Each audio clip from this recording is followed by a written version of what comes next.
So welcome to you all, and I'd also like to thank the presenters who are here tonight. Some have come from certain parts of the country to be here, so we appreciate their attendance and in sending a message out to you all and hopefully supplying you with a little bit more information. So the outline tonight is the first one is the priority thoroughfares and routes, which is the council component, and that'll be presented by myself, Greg Hubin. I'm the building control manager here at council. Heritage Equip are here, Michael Frew will give some information in that space. Town Centre regeneration update will be Leighton Toy and Hamish Lamp. Engineering case study by Miyamoto, that's presented by Brent Neal and Greg Davies. And engineering case study by BPL, local engineering firm, so that'll be Stuart McIntosh. And at the end of the evening, we'll have time for some questions. After we go through the first agenda item, the priority thoroughfares, I might take a couple of questions on there. But if you want to, you can save that for the end. The information that's given out tonight might answer some of those questions for you as we go through. So we shall move into it.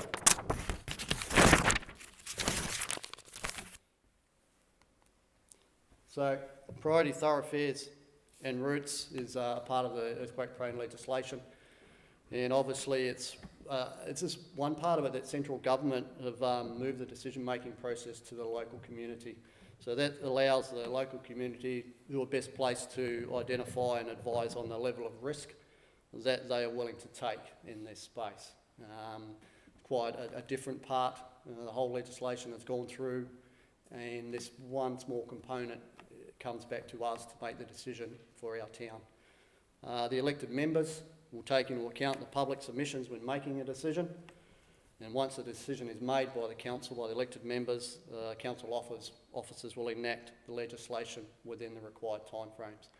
So at the moment, in this particular place, the building team as a regulator don't have a say on that part of it, and once the elected members make their decision, that's what we use moving forward. That's the last piece of the puzzle for us to start moving forward.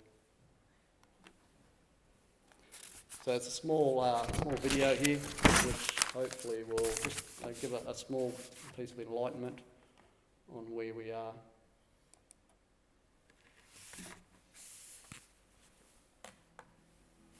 New Zealand is an earthquake-prone country.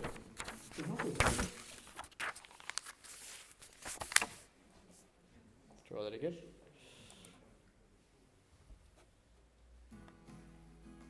New Zealand is an earthquake-prone country. To help us manage the risk to public safety, we have a national system that categorises New Zealand into high, medium and low seismic risk areas and sets timeframes for identifying, assessing and doing seismic work on earthquake-prone buildings. Understanding the system is important for everyone's safety.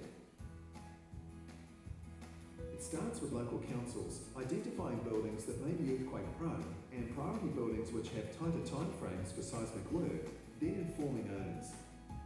Building owners commission engineering assessments and give reports to their council, which checks the assessments and decides if the buildings are earthquake prone. If they are, the council issues an EPB notice, which must be clearly displayed, and logs the details on the public EPB register. Owners strengthen or remove the buildings or parts by set deadlines. If they don't, councils have powers to take action. Get more detail about protecting yourself and others by checking out Managing Earthquake-Prone Buildings at www.building.govt.nz.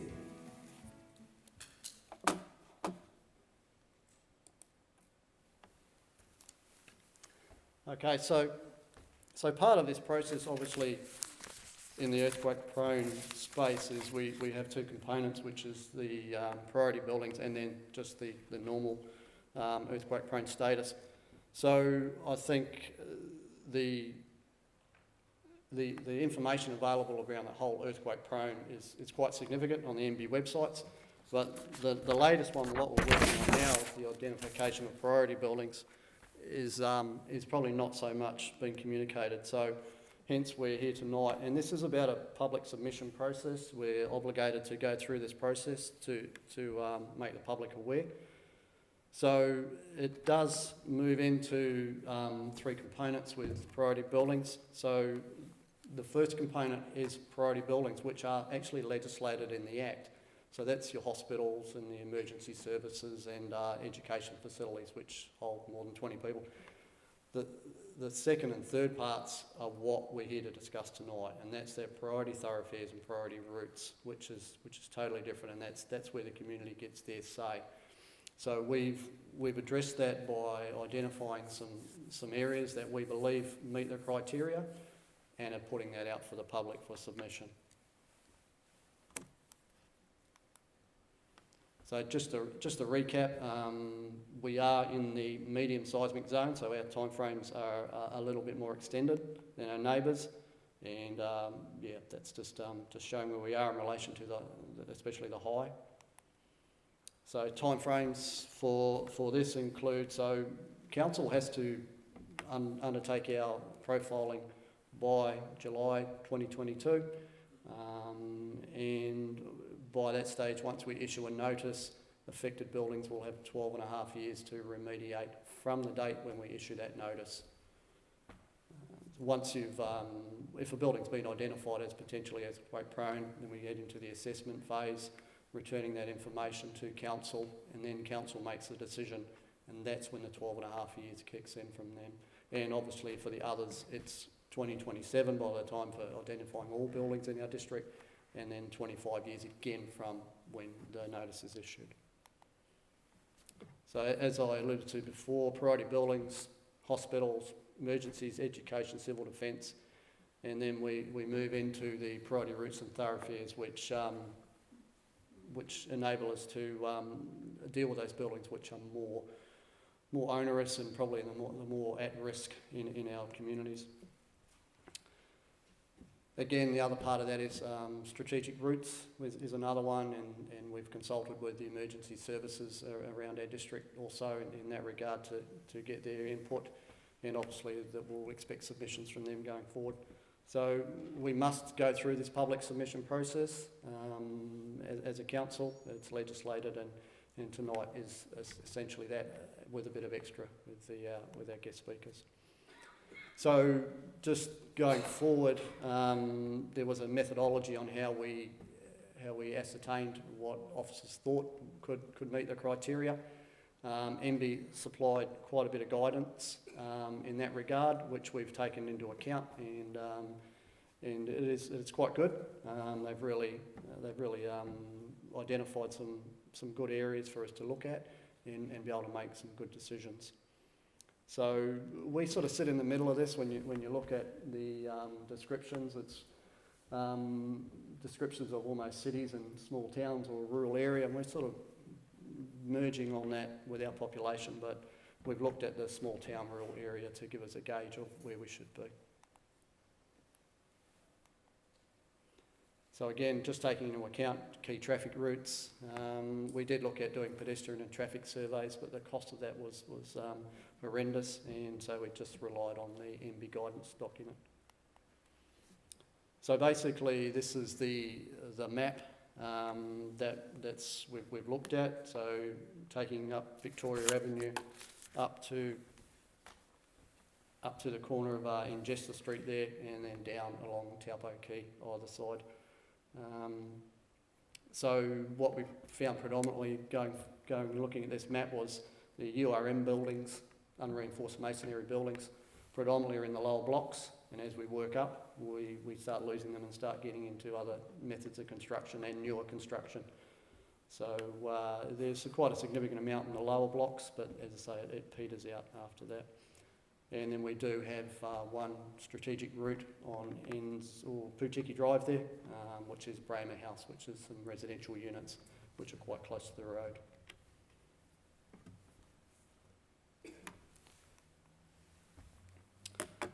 So basically, as I say, the crux of the evening tonight is to explain the public submissions process. So the documentation is available on our website. So if you click onto there, it's on the Have Your Say part on the main website, and it will give you links to the statement of proposal, which is essentially what we've identified tonight. and talks about the consultation and submission process, and gives a bit of a bit more of an update on the streets and especially street numbers and what we're looking at. So the consultation period closes on the 28th of June. So you've still got time to submit. And we encourage you to submit because it's important that the community has their say. And then hearing deliberations on the 16th of July, and once council make their decision, they'll be passed over to officers to then implement those actions. So that's about us as part of the submission process is concerned.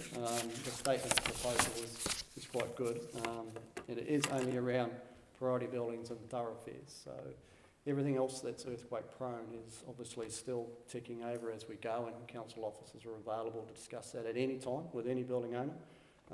Please feel free to come and talk to us. We'll even come on site and look at your buildings and just talk to you about the way forward, and that's the way that we want to engage. So has anybody got any questions around the priority that they'd like to ask before we move on? Craig, yeah, could you please just explain how it's really probably the facades as much as an entire building? Thank you, yes, yeah. So in this particular case, it's about the risk, the high risk. So on those priority routes and thoroughfares, it's only dealing with unreinforced masonry facades, parapets and verandas that could fall onto the thoroughfares or the routes. So there is a part of the legislation where if a building was deemed to be a priority building on a thoroughfare and route, council would issue the notice, but it would be a two-part notice. And the first part would be the 12.5 years to remediate the front of the building, and then the second part would be the full 25 years to remediate the back of the building. So just be mindful of that, unless you're on a strategic route, and that changes. It's the whole building needs to be remediated then. But for the likes of us where we are, it would be the facades and the frontages of the buildings which would need to be remediated. The rest of the buildings would have the full earthquake-prone timelines. Excuse me, could you define what you mean by strategic routes? So that's the emergency service routes, essentially. So we consult with the emergency services. So we don't want areas essentially blocked off where there's no access. And so those strategic routes are those for the emergency services, essentially, to get through to where they need to get through to. But sorry, Greg, did I hear you say that we don't have any strategic routes? Yes, no. Different from priority routes? Yeah, well, it is. They're similar. Priority routes and strategic routes. They just call them different terminology. So yes, it is that the emergency service route essentially, and that's why the Putiki Drive building has been included, because we've got the motorway bridge which is strengthened, so that gives access to the hospital for the suburbs on the other side of the river. Greg, is the Victoria Avenue, is that a strategic route? It hasn't been identified as a strategic route, but it'll hit in that priority thoroughfare. It'll meet the criteria for priority thoroughfare, but it hasn't been addressed as a strategic route, no. So the effect of what you're talking about here is to bring forward by 12.5 years deadline. Yes, that's correct. Yeah, for those high-risk areas, and it's the URM, the unreinforced masonry building, which are the high risk. And so that's what they've done there, which we have obviously a smattering of through the avenue. Some have been strengthened already, and others are in the process of it. So, yeah. So, any other questions before we move on? We will have an opportunity at the end of the evening to ask some more questions. And could you just explain that some of the other towns have already done this consultation, and some of the findings have been, like some of the towns have said that they consider they've got no priority thoroughfares. So it's a councillor decision. Yes, it's the elected member's decision. Yeah. So Yeah. there are options. Yeah, there are options for the elected members to make the call. As I say, we don't have a say in that, and we have to respect the decision that's made, and we act upon what's sort of dealt to us in that case. Yeah. Okay. All right. Well, we'll move on to our next presenter. And Mike Frew from Heritage Equip.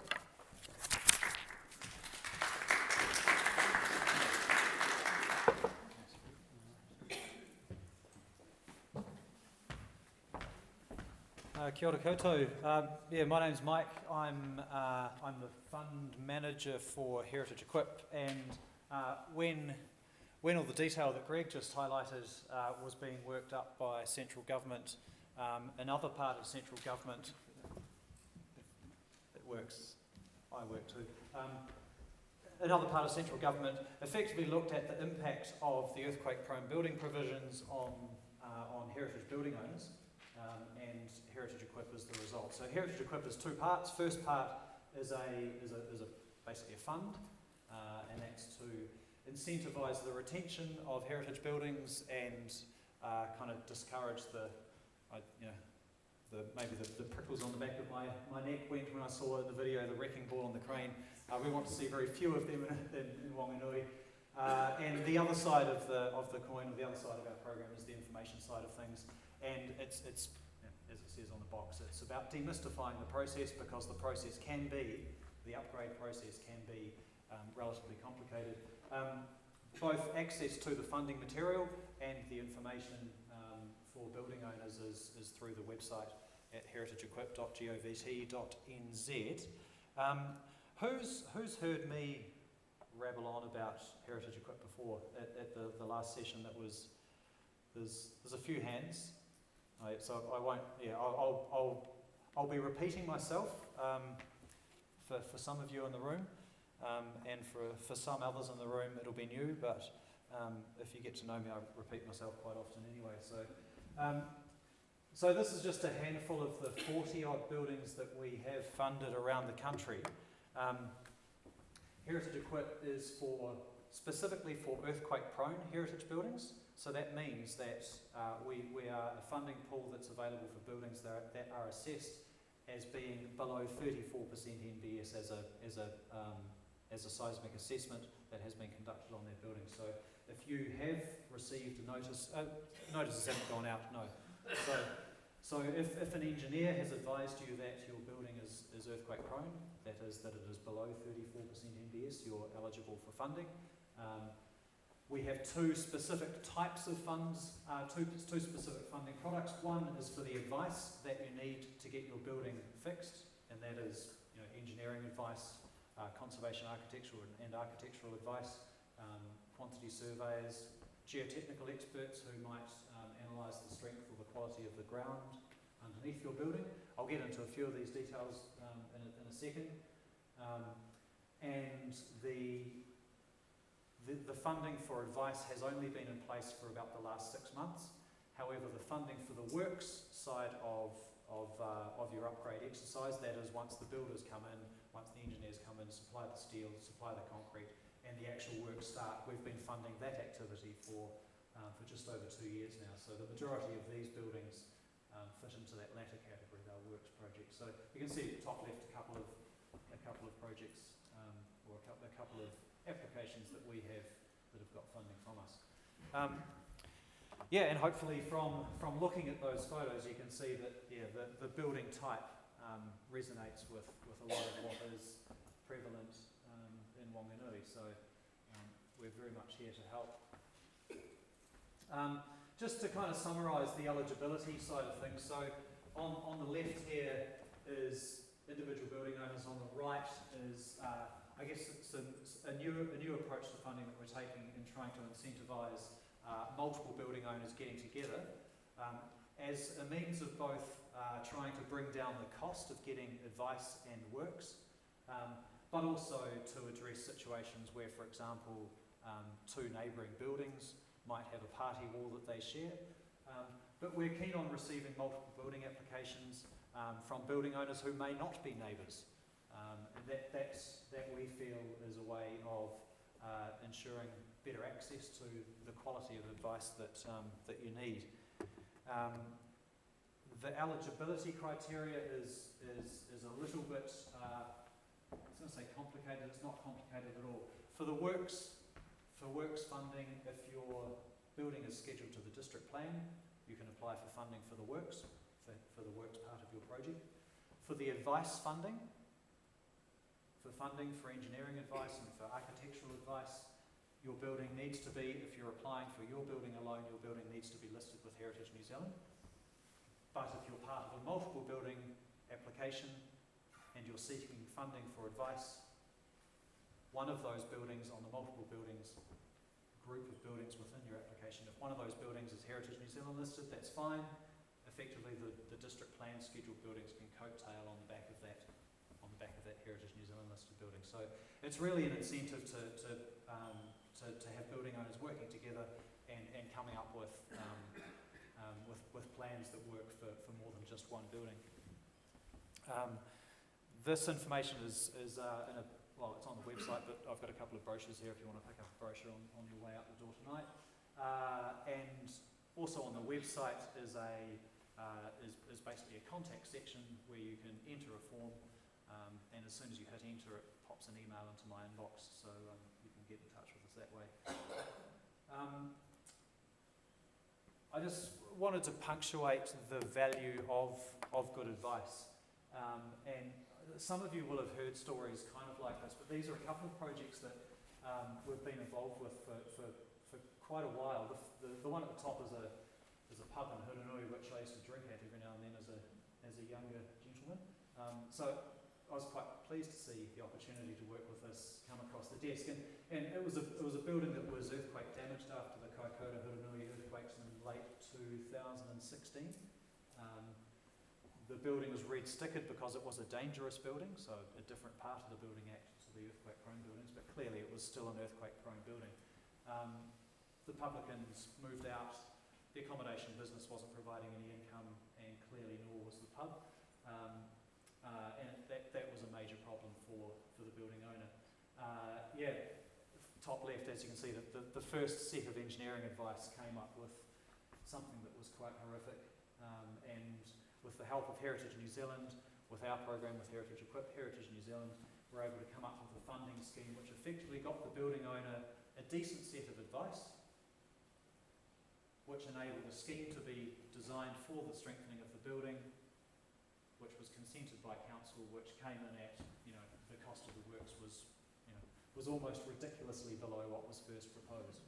So that's just a massive plug for getting advice up front that effectively provides you with more options. Now the building at the bottom is the Masonic Hotel in Cambridge. Anyone had a drink at I've not had a drink. I don't drink many hotels, I assure you.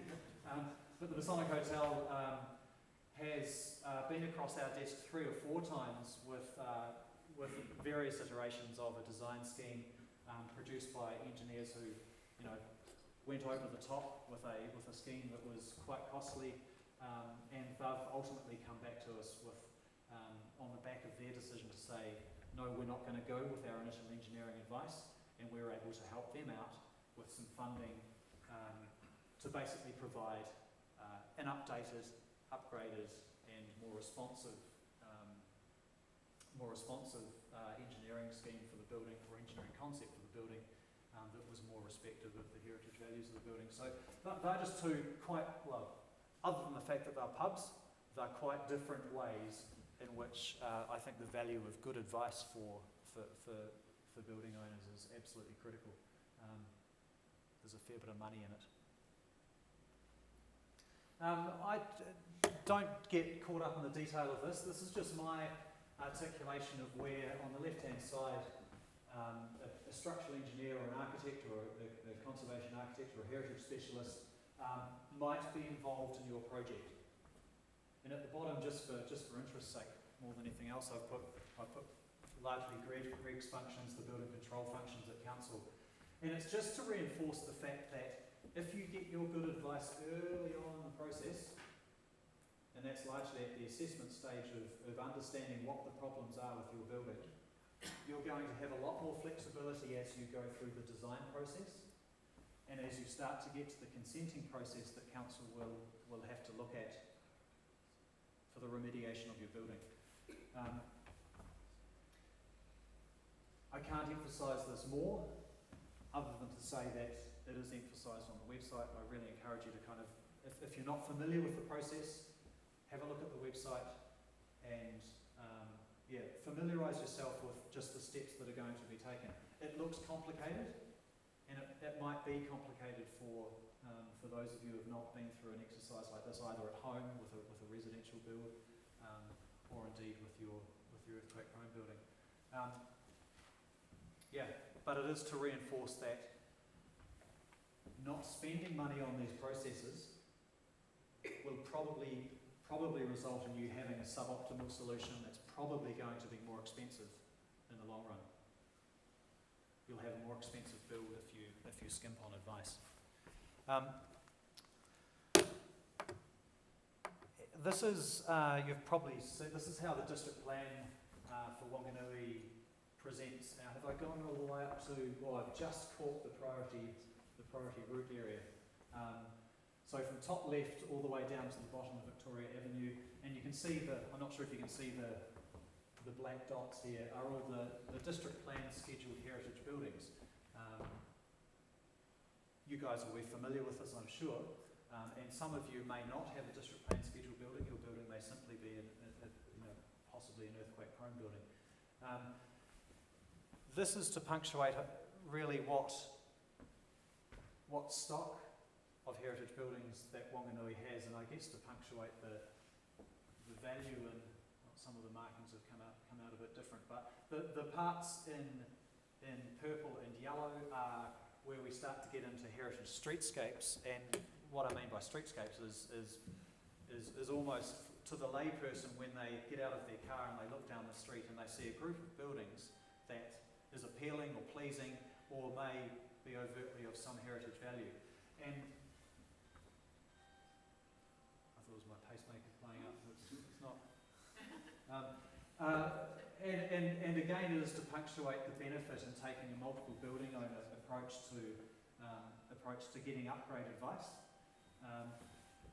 And I think I've got a couple of other slides just where the work that I guess a lot of you in this room were involved through the 2015-16 process of coming up with a regeneration strategy that Leighton will talk to in a second.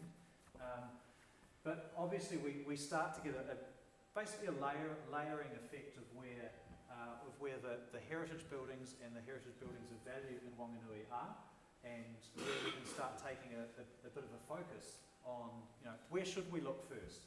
And here was priority block number 1. Nothing to do with the Building Act and earthquake-prone building provisions, but very much a community-driven process that you guys looked at, a couple of 3 years ago, about where should we be focusing our effort. And certainly as Heritage Equip and a government program, we're certainly keen to support your efforts as a community to get this plan up and running. And I guess the third layer on this is the Heritage New Zealand listing. Now, the Heritage New Zealand listed buildings are obviously a lot less prevalent than district plan scheduled buildings, which from a heritage eligibility perspective provides us with a few challenges, but it does mean that if we're looking at multiple building applications, there are a few, I guess, key buildings that we want to talk to building owners about, ensuring that that essentially the district plan scheduled building owners who are wanting to do something from an advice perspective get some engineering advice or get some architectural advice, so that advice can be accessed. And if we just try and overlay those kind of 2 or 3 things together, so with the Heritage New Zealand listing, kind of the streetscapes and the concentration of buildings that are scheduled to the district plan, and the 2 priority areas within the within the town centre regeneration strategy that you guys looked at, there's obviously a focus area. I'm not saying that we're not interested in funding buildings outside that. We absolutely are. But in terms of where the greatest value is, this is obviously a very strong focus.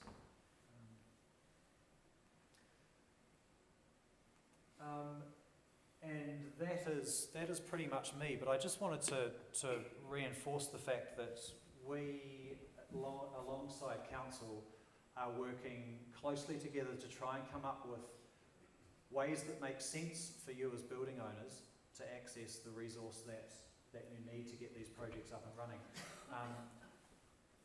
12 and a half years might seem like a long time, 25 years might seem an eternity, but with construction costs doing what they have been, certainly over the last 5-10 years, and what they could do over the next 5-10 years, it certainly does make sense to get a good understanding of what your options are as soon as possible. So I'll pass over to Leighton just to maybe elaborate on my maybe somewhat cryptic sounding comment on working closer together.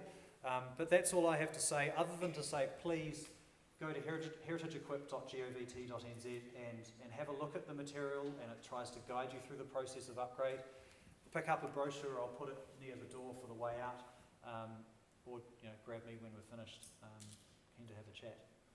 I'll hand the microphone to Leighton.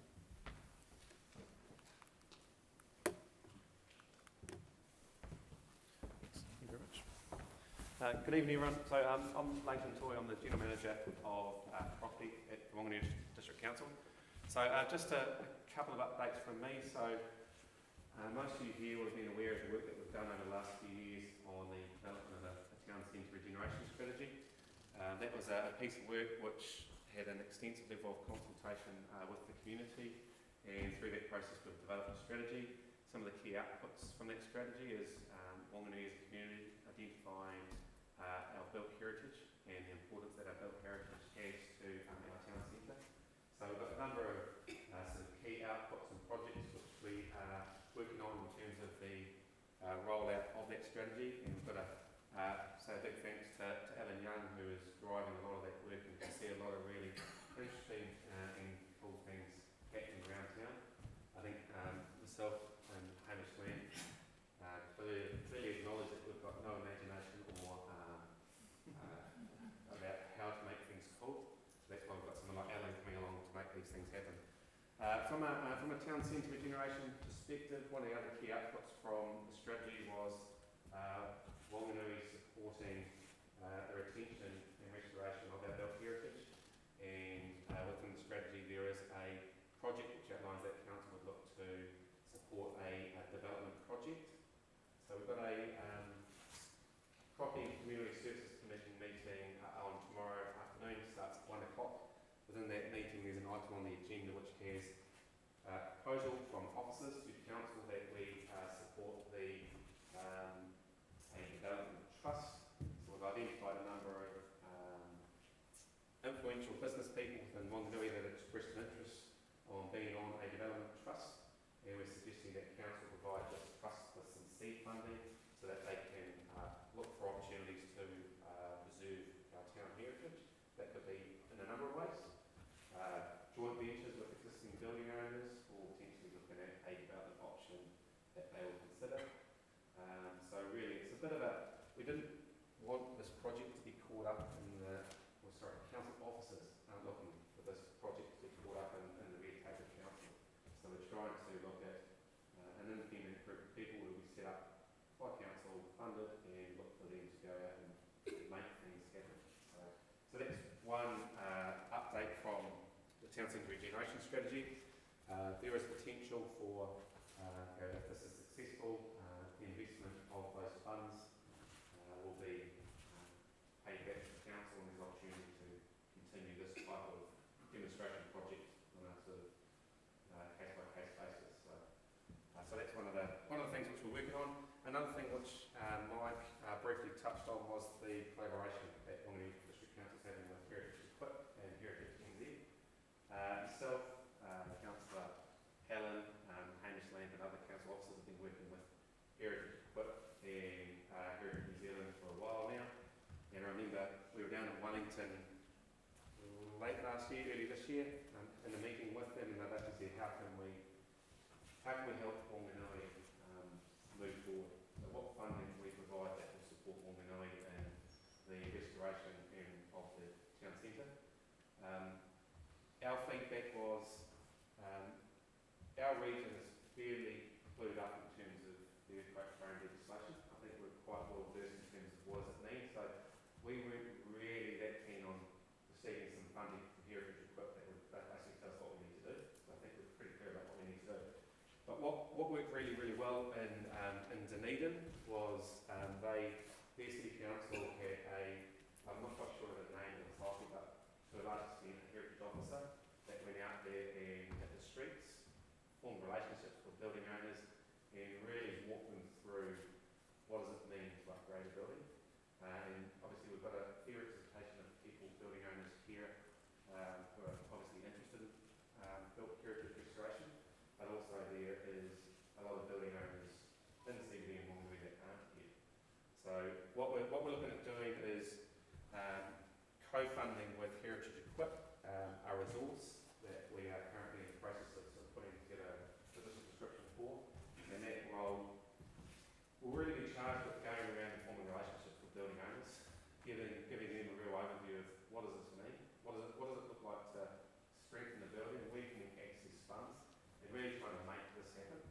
So so we're pretty excited that this is real opportunities, similar to the town centre regeneration strategy and where Ellen sits. If we've really got a project, we really need someone to go out there and drive it and make things happen. So we're really confident that with a resource that can go out there and form relationships with building owners, we can open people's eyes to what money and what funds are actually available that we're not quite sure about, or what does the process look like and how can they actually make it easier. Try and take the scariness away from actually redeveloping the building. So like I say, we're currently working on this description at the moment, and we hope to go out to the market for a resource of that nature that can really help Whanganui get things moving. So so those are two really brief key updates from me. Any queries on the town centre regeneration? I'll pass you over to.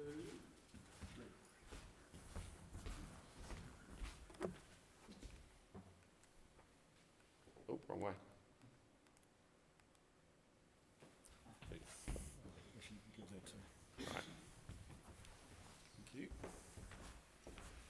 Evening everyone, and thank you very much for giving us the opportunity to present to you and help understand some of what can be done. So I'm just going to give you a bit of a brief introduction to who we are, and then some of the work that we're already doing in this space to help building owners. So Miyamoto is a company that has offices in different parts of the world, and those offices are all around the Ring of Fire and earthquake or seismically challenged places. And so that's brought a lot of expertise, I guess, into our organisation across over 100 earthquakes that we've been involved in some aspect or some form. So we've got a big in-depth knowledge of how buildings behave in earthquakes and what can be done to improve their behaviour in the event to prepare for earthquakes that are coming. And that's across both more developed countries like our own and less developed countries that obviously have different challenges. So we operate locally. We're based in a number of places in New Zealand currently, including our Kapiti office. So Brent Neal, who's from our businesses here, he comes to Whanganui regularly. He's engaging with the council and others to see how we can help with I guess the challenges here that you face in keeping your heritage of the building stock. So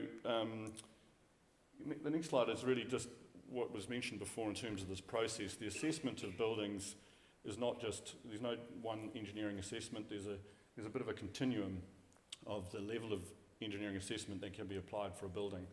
And those assessments, obviously, the more in-depth work that's done, the more analysis that's done, costs you more. It does increase your confidence in what the results are and what the strength of the existing building is in terms of its seismic capacity. But what we need to do, and what we try to do certainly at Miyamoto, is balance that early upfront cost and the amount of effort that's required to get an answer that gives us a reasonable degree of confidence on how strong the existing building is, and to give a rough order of cost on concept options to strengthen the building. And so we tend to we tend to do more in the initial seismic assessments with some, we do a little bit more than a basic initial seismic assessment, which is the IEP is the tool that you will have heard of. We do some spot check calculations rather than doing a full analysis of the building, and use as much of our engineering judgment as we can to get a reasonable understanding of where this building's going, so that we spend as little money of your money up front, to give you an opportunity to then make decisions without a big outlay of cost.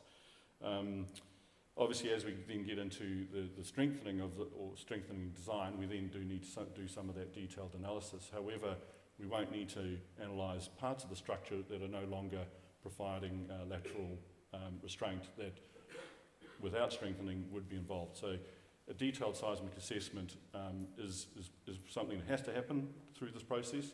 What we try to do is leave as much of that until you're looking at actual strengthening. So just to give you an example of projects that we've been involved in locally, this is the first one of two examples. So 11 Maria Place, this is a building that was built in 1918. It's a concrete framed structure. It does have concrete columns and beams, and so in both directions. It also has walls on two elevations, which means that it's stiff on two sides, one longitudinal and one transverse, which creates some challenges in terms of how the building behaves. There's also a shear wall which wasn't on the original plans in the middle of the building, and what we've found with this building through our analysis, and this is just the existing drawings that we're able to access for the design. So having as much information as possible really does help. However, we do supplement that with a good site visit to again check that the original drawings are what's constructed, or there hasn't been significant changes made. We did a relatively simple analysis of this in ETABS, which is a seismic, an earthquake engineering analysis software for structural engineers. And what we found through this is that there's some critical structural weaknesses, mainly in the columns at different levels. So it's obviously a 3-storey building. The columns range from 500 mil square on the ground floor up to 300 mil square on the top floor. And unfortunately, the reinforcement that was put into these columns doesn't meet the strength requirements or the current code requirements in terms of steel to concrete ratio. So clearly those are something that we need to look at how we can strengthen to get this building up to a reasonable standard. The beams themselves fortunately do have sufficient capacity and didn't need to be strengthened. So again, not all buildings are the same. The different ratio of columns to beams means that there's different options for different buildings that we need to apply. So looking at this building, we then looked at some structural strengthening schemes. And the first one we looked at, which is a reasonably traditional sort of option, is to look at shear walls. And effectively what you're doing is you're introducing new structure to take the lateral loads. Shear walls are good and stiff elements, but as you can appreciate, they are intrusive. They take up room. They also localise the forces from the earthquake to certain locations in the building. So you've got to get the loads there, and also you've got to resist those loads through your shear walls. And so there's overturning, what we call overturning moments. The walls want to rock, and you've then got to have foundations at either end of that wall to stop it from lifting up or depressing into the ground. And foundations, as you could probably imagine, are more expensive in terms of your construction. So an alternative option that we looked at was to wrap the columns, and it's not all of the columns at all of the levels, but at some of the levels, with carbon fibre wrapping, so that effectively increases the flexural and to extent shear capacity of the columns. What it does do is it allows the lateral loads that the earthquake induces on the structure to be shared across the columns, and therefore you've got less of an impact on your foundations. This proved to be a good scheme that we've been talking to the building owner about progressing. We looked at schemes based on it strengthening to 34% to get it out of the earthquake prone, somewhere over 34% to get it out of the earthquake prone range, above 67%. And we're currently working with a contractor who provides the solution to potentially look at a 100% scheme, because the cost of this is far less than the traditional shear reinforced building. So obviously all of that's going to have a significant reduction in strength. So in terms of what is carbon fibre reinforcing of existing buildings, this is just some images. An image on the left of a column being wrapped in this carbon fibre. So it's effectively a carbon fibre wrap around the building, around a column. It encases and encloses the concrete, and it provides flexural capacity because it does the tension side of what reinforcing should apply in a typical column.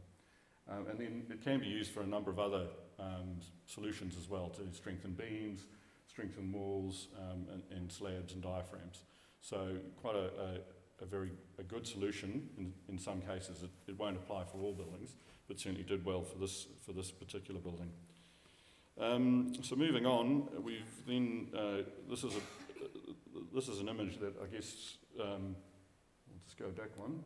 For some reason I've got an image that didn't make it into this set of slides, so I'll just go back to this and talk it through. I guess it's in talking about your streetscapes and the challenges that you have when you've got buildings adjacent to one another that are earthquake prone. And if you've got a whole string of them all together and one building owner decides to strengthen their building and it's attached to the adjacent buildings, these become the strong building that then takes load from adjacent buildings. Obviously, if you go to strengthen that particular building, you've got to not only have the costs of consultants and the contractor and the build and the disruption to your own building, but you're going to be disrupting neighbours.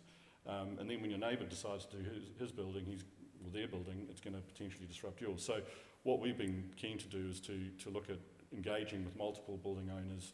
Obviously there's a funding side to it as well that Mike mentioned before, and try and look at economies of scale, reduce the costs of consulting and contracting and disruption to get a better result. And at times tying buildings together might be a good option to get the best result for those buildings as a whole. And so our company's purpose is to save lives and positively impact communities, and we really see this aligned with what's being what's being achieved here in Whanganui. Obviously, acknowledge that the challenge is to make this commercially viable is somewhat difficult. You don't have the foot traffic of Queen Street or Cuba Street, and so how do we do this in an economic way is really the challenge that we're keen to be involved in. This is another case study. This is a building in Wellington, and this is where I guess as a company, the owners of the company put their money where their mouth is. They bought this building, and at the time it had only one tenant, 6 vacant tenancies. It wasn't well used. It was not providing any return, and there were strengthening designs for it that were quite costly. So we looked at this building and looked at the solutions, and I guess the key bit where the money was saved is looking at high performance options. And so we came up with braced frames that use BRBs. BRBs are buckling restrained braces. They're effectively a brace that allows the earthquake load to be resisted without the braces buckling, and so they have post-elastic capacity. It means that when they don't just sort of get to a point where they've lost their strength and they disappear altogether. They maintain their strength through an earthquake cycle or earthquake cycles. So that was the first bit. But as with the shear walls, it does create an area where you need to resist the uplift. And so the initial design was with piles, and obviously installing those piles was very expensive. So working together we've got geotechnical engineers and structural engineers, and working together we thought, well, how is there some ways in which we can achieve a better outcome? And that led us to engaging with our Californian experts and using effectively reinforced raft strip footings, looking at how those footings interact with the soil below. The soil isn't a completely stiff material. It will absorb some of the energy as the building load comes onto the foundation. We've modelled that with springs, etc., and it does help you to tune how your building behaves. But the big thing is that it reduces that cost in the foundations by a much cheaper, easier construction method at the surface of the building. So that saved considerable amounts of money. Obviously, this building, and when we talk about priority routes and facades and parapet strengthening, also had those sorts of issues. And so this is just a couple of slides showing, that we've got a wealth of experience in how to restrain your facades, restrain your parapets of different heritage type buildings. So these are just a couple of details demonstrating that, and obviously there's different ways in which this can be done, and obviously try and do it as economically as possible. So that's, I guess, just a last slide on that building. Because it was our own development and we effectively did the job for ourselves, we went through the whole process of going through the resource consenting and the challenges that we faced with that. We managed to reduce the scope of that because of the heritage status with Wellington City Council. We're also aware of the fact that there's other things you need to look at, such as fire, disabled access, and there are means by which you don't need to meet current code for those in certain situations, and so you need to work through those. And also that there is funding available, and so we obviously work with Mike and others to think about how we can help building owners to fund their projects, not only our fees but also in terms of the cost. And another thing that we are acutely aware of is the challenges around insurance and how that plays a part in how you go through the process of strengthening your building and the reasons for it. So a couple of quick examples. Just a couple other things that we do get involved in. One of them is dispute resolution. Unfortunately, there are different points of view when it comes to engineering and different ways of doing things. Sometimes there's an impasse. We've been involved in some of those ourselves, but we do offer our services to help building owners in situations where there is a dispute in what the advice that they're getting or advice from different people.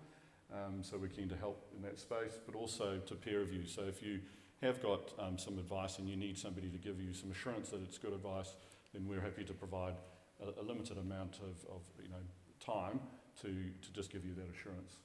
And obviously in some cases you'll need peer review sign off for the council building consent application, and we can provide those services too. So lastly, we provide a few complementary services, so we can provide different aspects that you need, and often the geotechnical investigations can help you to understand what the seismic load for your building is, and at times can help you reduce that quite considerably if you do have better ground than a conservative assessment might have believed. And then lastly, a lot of buildings don't have great existing information. We do have 3D laser scanning, which helps us to go in there, scan buildings, get the data, and from that to create drawing models, but also allow us to then feed that into analysis models as and when it's appropriate. And then the last one is, and it's for those who are looking at business continuity, seismic sensoring is technology that's been around for a while. We're working with global seismic data to help install these in buildings, which give you real-time data on how that building has behaved and performed in an earthquake, and to let you know very quickly whether it's something that you can reoccupy quickly after an event, or it's something that you need to have an assessment, or it's likely to be heavily damaged and you'll need to do more significant work. So that's just another, I guess, innovation that we're providing to the market. And that's all from me. Thank you.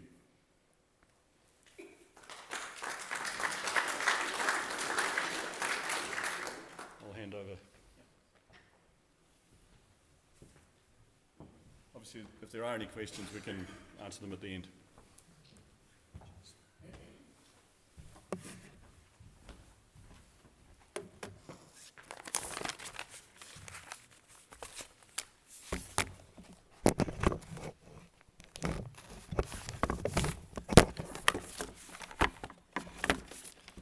Sorry, maybe half a minute.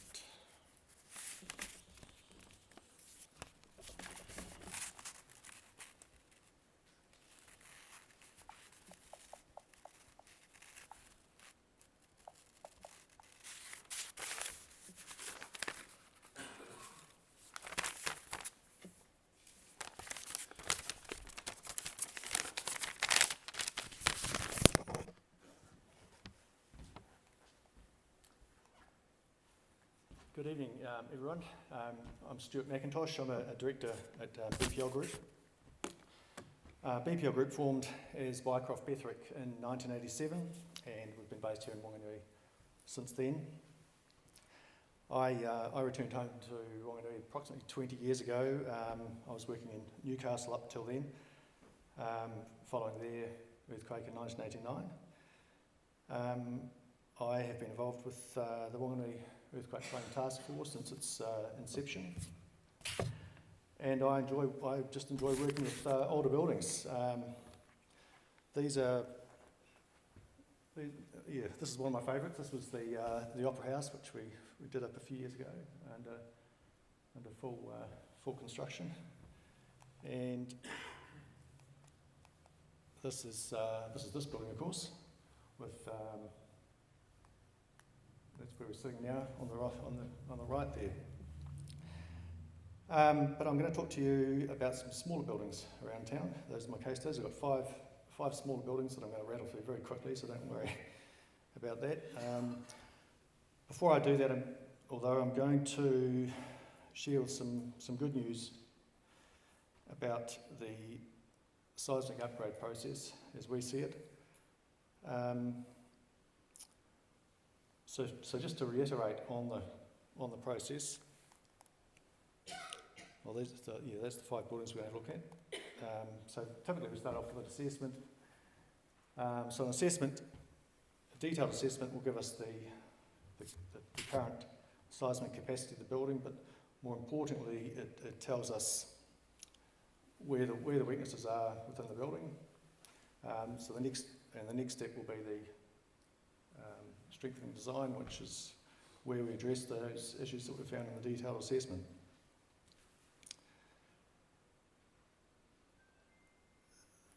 And followed, of course, by the final construction.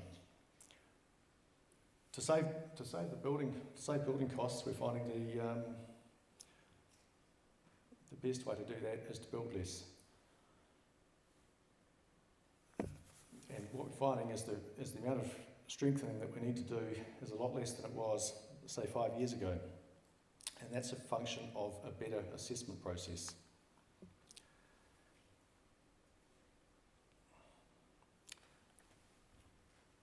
Some of the examples I'm going to show you, one of them, the assessment process revealed no strengthening work was required whatsoever, and another example, the Ballantyne's building, significantly reduced the amount of strengthening that would have been required if say, the upgrade was done 5 years ago. So typically, an assessment, if an assessment reveals an adequate rating, that's the end of the story. So what is assessment and how is it different to design, and how does it relate to this percent NBS that we hear so much about? Imagine a building as a car, like a car. A building has a number of features that have to work together for the building to perform safely. So within a car, we might talk about the steering, the suspension, the chassis, and the tyres. I want to focus on the tyres. If I was to say a new building standard for tyres was, say, 3 millimetres of tread, and I was going to design a set of tyres, that would be very easy. I'd simply allocate 6 millimetres, say, and that would be the end of the story. The difficulty comes when what you're assessing doesn't meet the code. So look at, if we consider these tyres with, say, 1 millimetre of tread, how do we assess their capacity? Well, we might say they're worth 33% of code. If 100% of code is 3 millimetres, this is 1/3, therefore 33% NBS. But what about these tyres? They've got no tread. Does that mean they're worth 0% NBS? Possibly. But the car can still be driven. The tyres still hold air. So the issue is, whilst modern building standards tell us how to meet the standard, they don't tell us what to do when you don't meet the standard. So more information was needed. Early seismic assessments between engineers vary greatly in the absence of guidelines.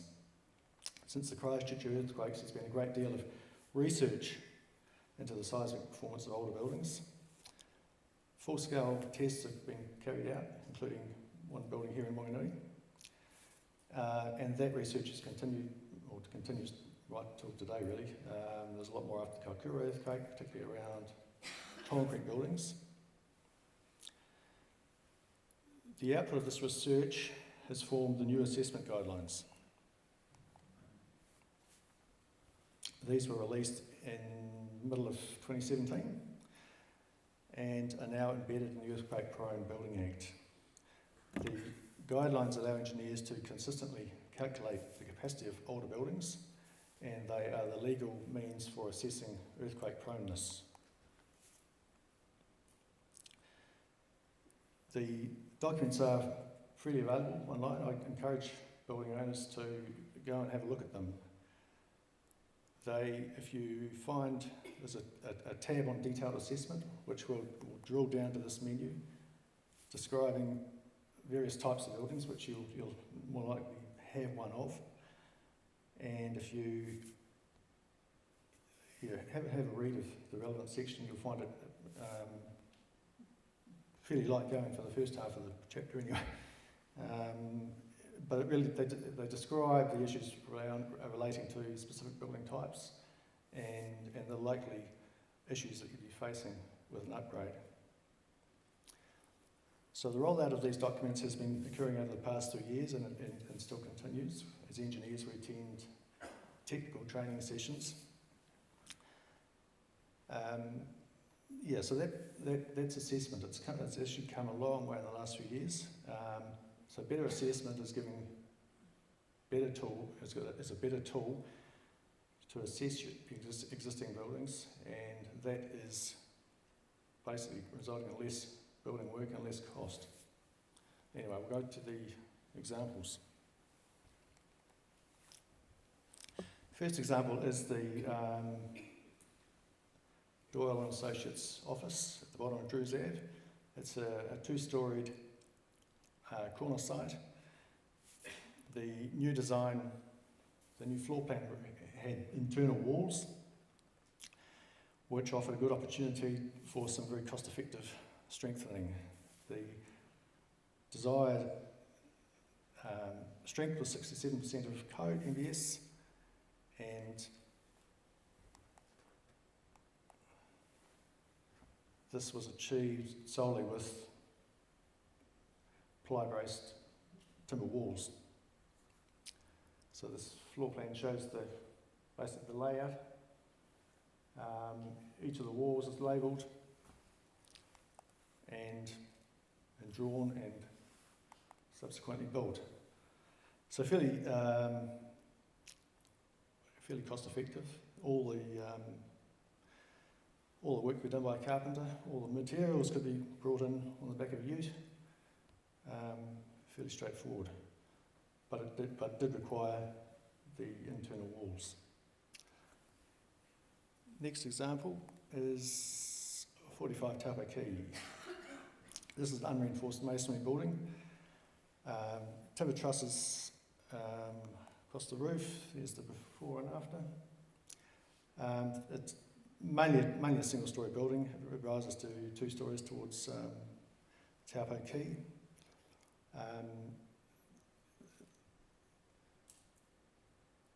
It was required to be open plan so that we couldn't put walls inside it.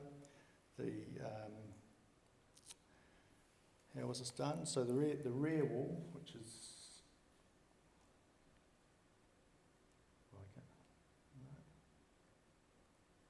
you can see it on the right there, was essentially rebuilt because the current rear wall, or the original rear wall, didn't have any windows. So that was rebuilt. The side walls had to be braced to stop them falling over. So effectively steel columns were added along the side walls, which were embedded into a new concrete slab. And this grabbed hold of the 2 side walls.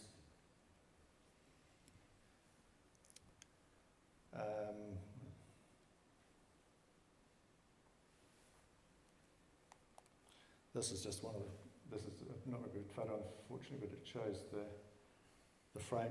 It was actually the front corner of the building, or that corner of the building, but how the side walls were connected. The third example is Ballantyne Shop. This is essentially a single-storey building in Victoria Ave. It rises to 2 stories at its rear. It has concrete block side walls and a light roof. The detailed seismic evaluation rated it at 25% EBS. The limiting factor with this building was in fact the two-storey portion at the rest of at the rear of the building. I said before, the cheapest strengthening is a strengthening you don't have to do because you can assess you don't need it. Well, the most expensive strengthening is the strengthening you do on a building or a part of a building you don't really need or doesn't generate any rent. So to improve this building from 25 to 37% was simply a matter of cutting the top floor off the rear of the building, which the owner was happy to do. So that effectively meets the earthquake-prone threshold. The owner, of course, wanted to know, well, what do I need to do to get to 67%? And because the detailed assessment had been done,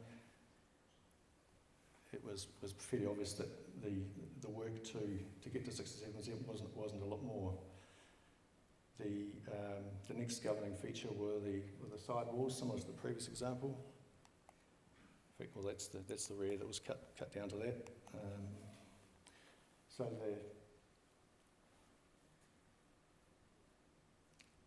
the side walls are constructed with concrete columns which were embedded into the foundation. The columns were fine, the foundations were fine, they were all justifiable by the new guidelines. They probably wouldn't have been 5 years ago prior to the guidelines. The only thing that needed to be done was basically a top rail needed to be added to the span between the columns to grab hold of the wall panels in between, which is that brown up there between the columns. Fourth example, this is the HIMEC building. Two-storey buildings, steel frames, concrete blocks. It's a workshop and a showroom. The initial assessment was carried out in 2014 at 28% MBS. The detailed assessment done last year raised that up to 38%, and that's basically the end of the story for this building. For the meantime, the owner's obviously keen to know, what do I need to do to get to 67% EBS, because that's what he plans to do on time. That work has been estimated at around $40,000. And the final example is 19 Ridgeway Street. This is a 1968 building, concrete floors and masonry walls. Detailed seismic assessment for this was less than 34%, with poor transverse bracing, so that's due to the lack of walls in the left-right direction as it's drawn, but only at ground floor. So the work involved to bring this building up to 67% is to install four portal frames at ground floor and one beam. The cost of the seismic upgrade, including fees, is around $55,000, which is a relatively small portion of the total upgrade cost.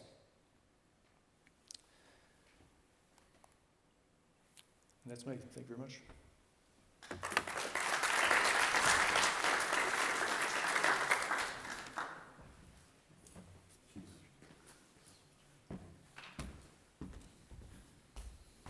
Okay, thank you. Just personally, I'd like to thank the presenters for tonight. A couple of key messages coming out of that. The science is going on at a rate of knots in what these very smart people can do.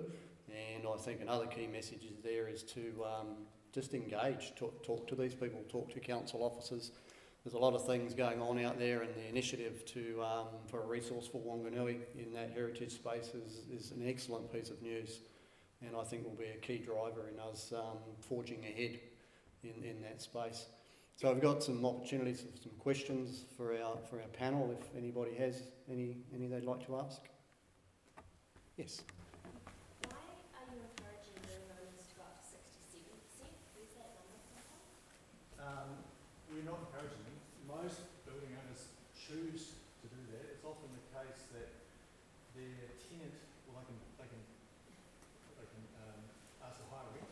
A, high rent, or B, drop insurance. Yeah, so it's commercial reasons really. So usually it's a matter of what, we do the assessment and we say, well, for 34%, this is what you need to do. And sometimes 34% is what you can realistically get to. It's, but with a proper assessment, you know what you need to do to get to whatever figure you want. Where does the number 67% come from?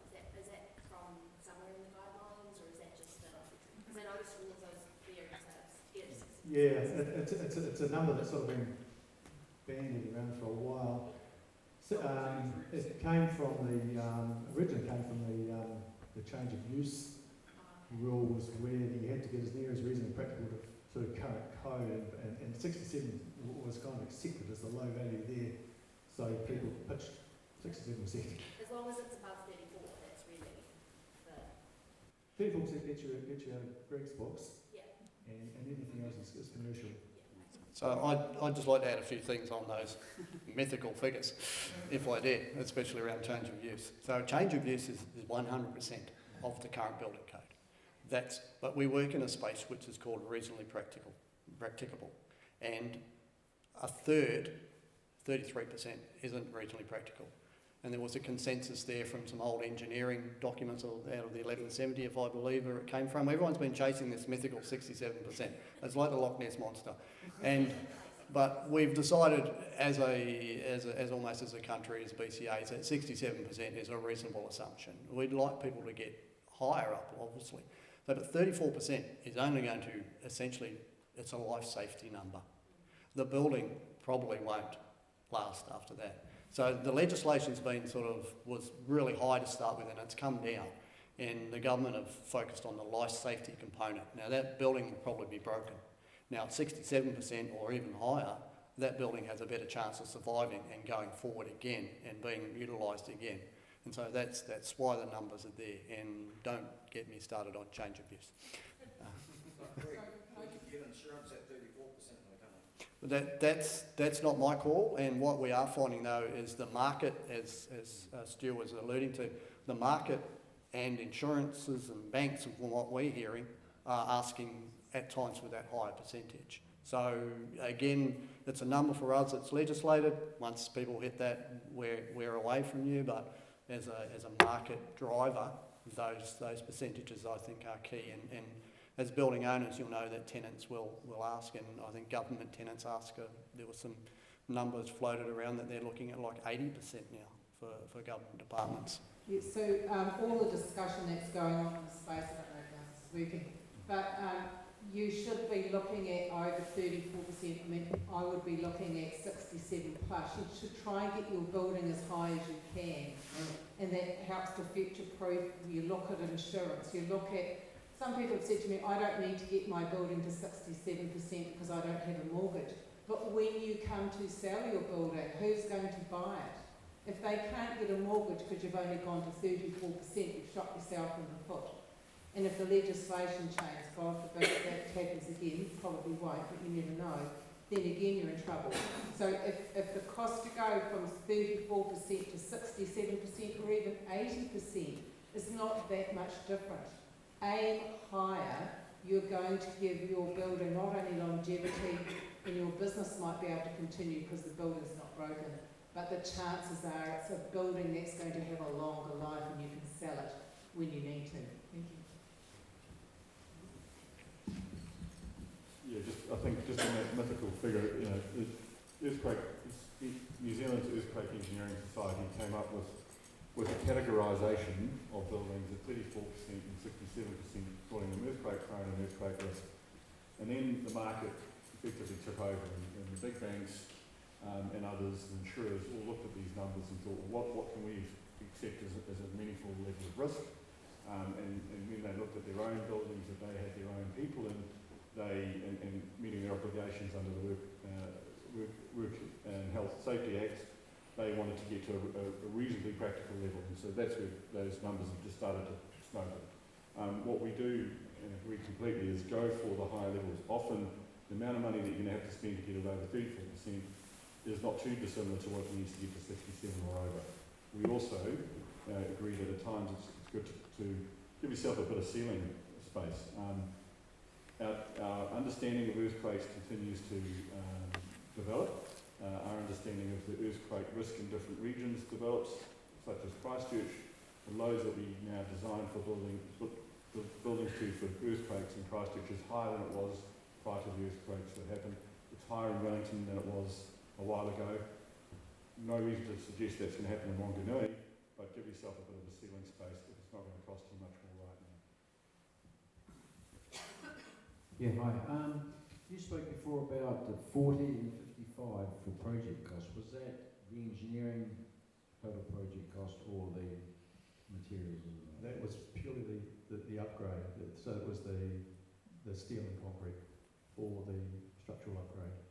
So the last one, the owner gave me the number, and which is commercially sensitive, I guess. But he hastens to add that was a small portion of his total upgrade cost. So, and they've got the owner of Valentine's. He didn't tell me what the number was, but he said in the big picture it was a small change. So yeah, and that's what we're finding. That these upgrade costs are more manageable. To be fair, they aren't URM buildings, and I guess the buildings that tend to get done first are the low-hanging fruit, and that's what's happening. But the others are going to follow. Rob? Question for Stuart. Oh, sorry. What would some of the most cost-effective advances have been in the last 5 years in terms of strengthening buildings? Well, as I said, the real savings are coming from the work you don't have to do, not how we do it.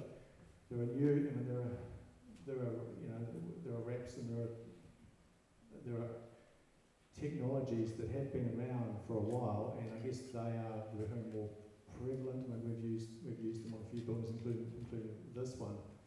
But the real savings have come around for what you don't have to do now.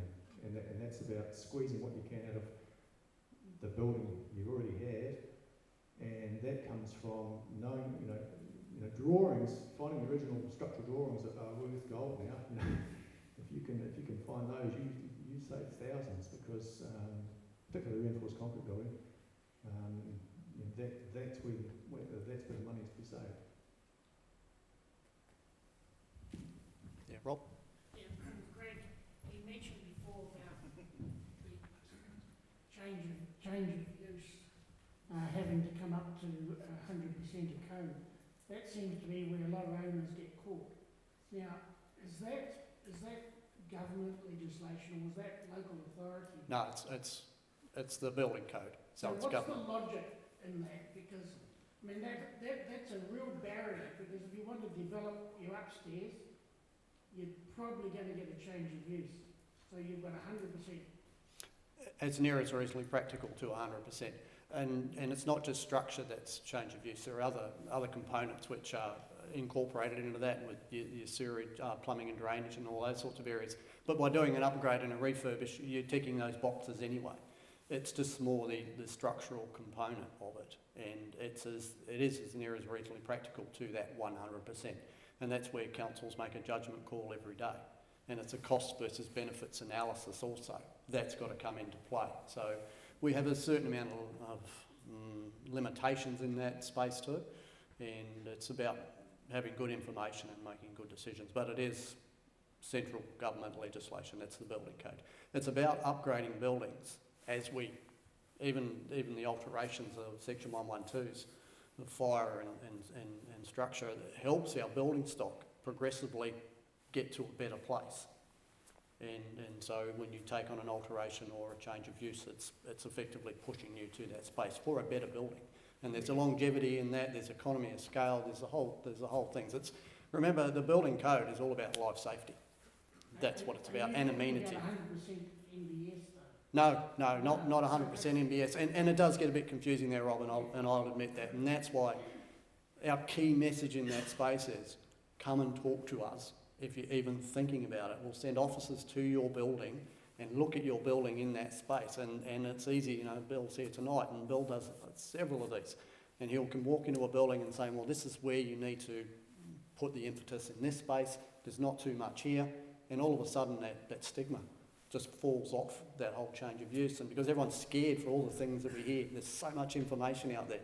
But it's relevant to your particular building, because they're all different. And that's the key message. Come and talk to council officers.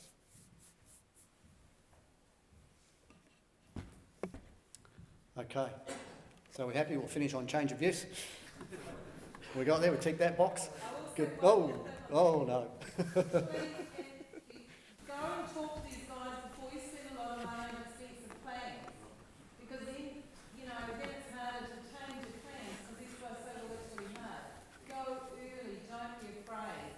I know people hate talking to council because they think it's going to cost them a lot of money. And actually it's now the other way around, because these guys can say, well, you know, let's talk about this first, and then you can start drawing out your plans, and then you're not wasting money drawing up things that these guys can't agree to.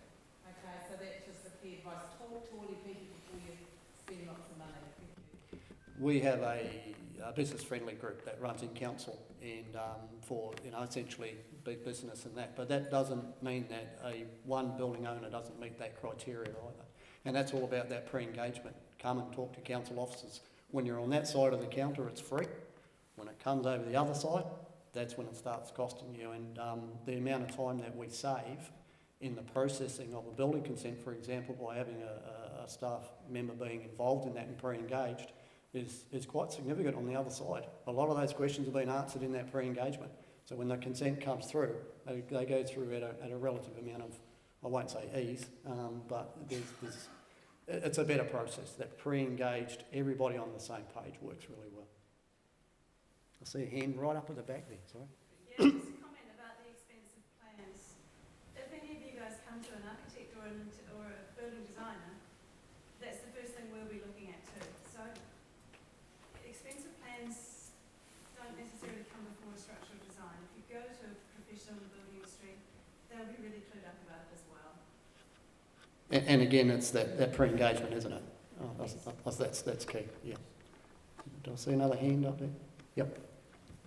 What is the council's position re Victoria Avenue verandas?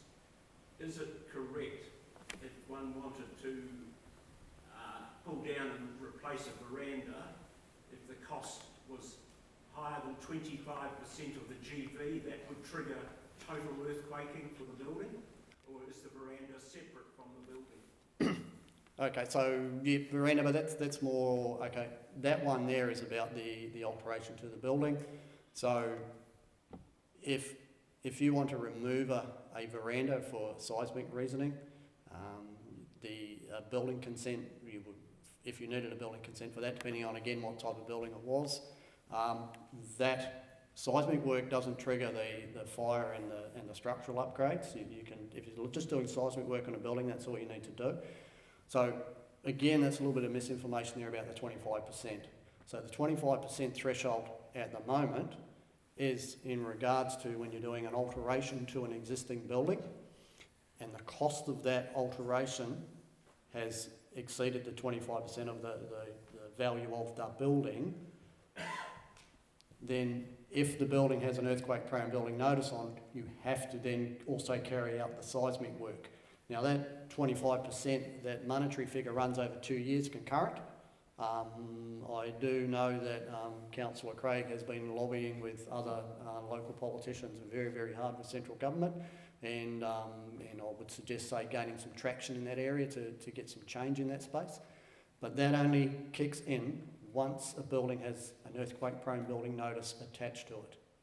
So, yeah, and there's a formula we have to work through, and it's in there. So most of you won't have had that official notice that EBB issued yet, so that 25% doesn't count anyway.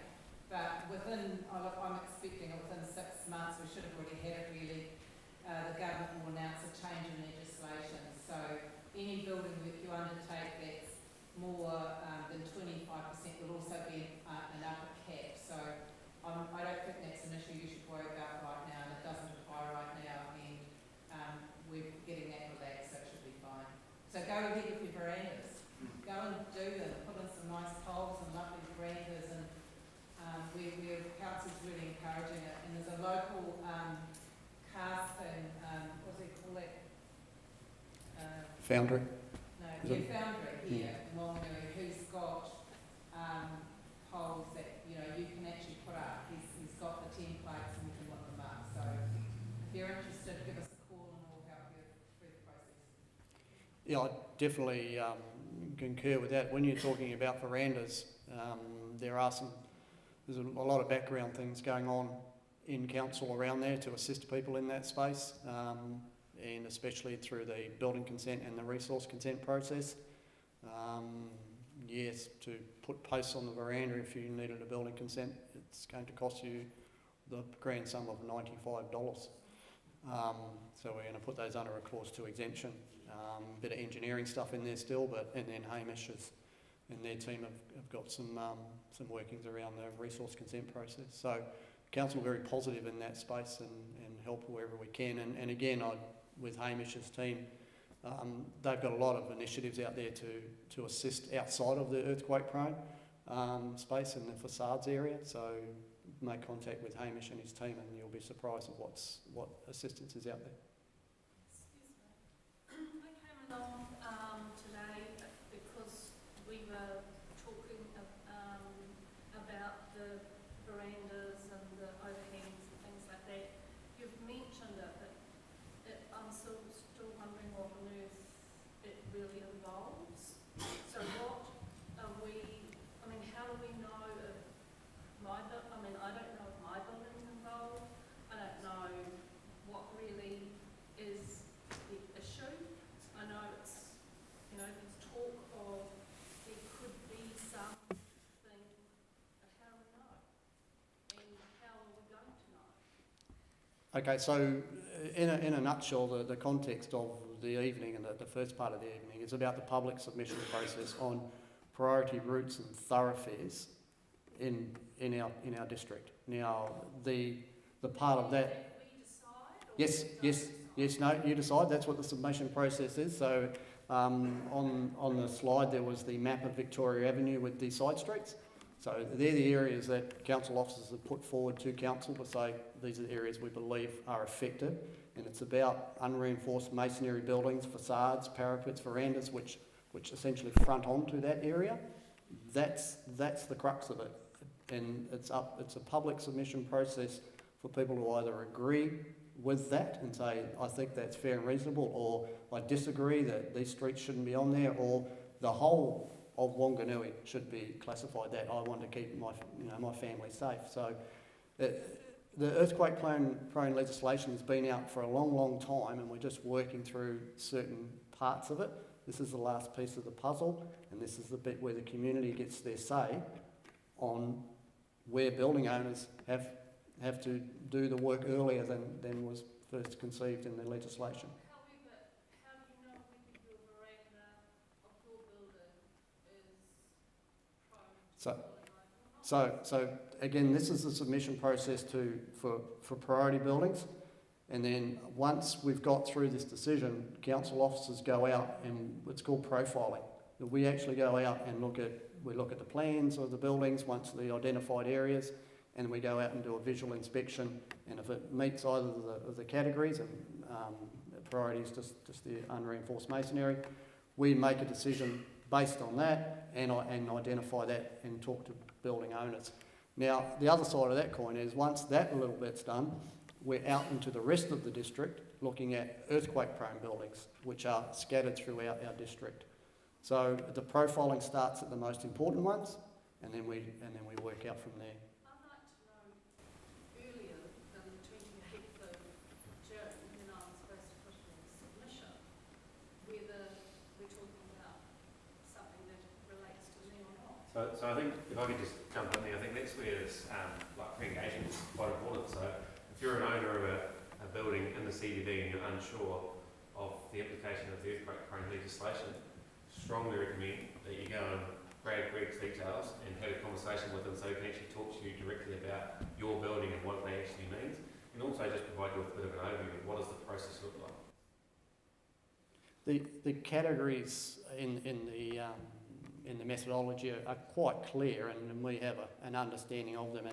And I agree with Leighton. If anybody wants to talk about their building, it's come in and talk to us, and we can meet you on the building, on your building, and give you an overview of here's the description of the category. It either meets this or it doesn't.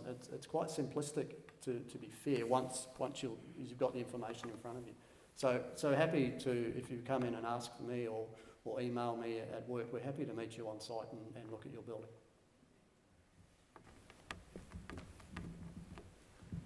Oop, another hand up.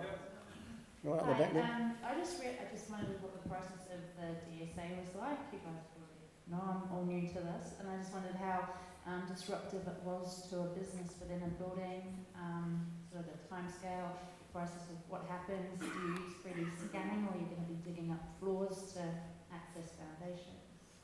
What's the process of just the DSA? It does depend on the building, of course, but generally the inspections and the assessment process can vary from visual inspections of the building. However, when we get into a detailed seismic assessment, generally we would be looking at trying to access parts of the building where we don't have information, if we don't have good structural drawings. So we don't know what the reinforcement is. We'll need to expose the reinforcement potentially in a wall or a column. So at isolated locations, which typically you'd work through together as to where's the least disruptive place that you can access parts of the structure to get a confirmation of what the structure is made up of. It may require you to, break open some linings in certain locations. It does depend on the size of the building, the differences in the different structural systems that are being used, and also the level of information that you have and the confidence that we have that is what is actually being built. So it does vary. In terms of the process, a detailed seismic assessment could take anywhere between 4 to 6 weeks. Bigger buildings could take longer. Obviously, that's from the time that you're given the go-ahead and you get the information that's required. For smaller, simpler buildings, it can be less time than that, and at times can be very limited intrusion in terms of the investigations required. Cool, thank you. Okay, no more hands up that I can see. It's very hard over the back there. All right, well, I think that might wrap it up for tonight. So just again, I'd like to thank our speakers for coming tonight and sharing their knowledge. And once again, I'll leave you with that key message is, you're not on your lonesome out there. Engage with council, engage with your experts, and they'll help you treat that minefield. And but again, I just will reiterate, the MB website, the Building Performance website, is quite good. For once, there's a lot of information in there that they've put forward, MB have put forward. It can get a little bit confusing at times, but if you do find that, just give us a shout and we'll help you work your way through it. So thank you for attending. We'll be around probably a little bit while we pack up, so if you want to talk to somebody one-on-one, please feel free. Thank you.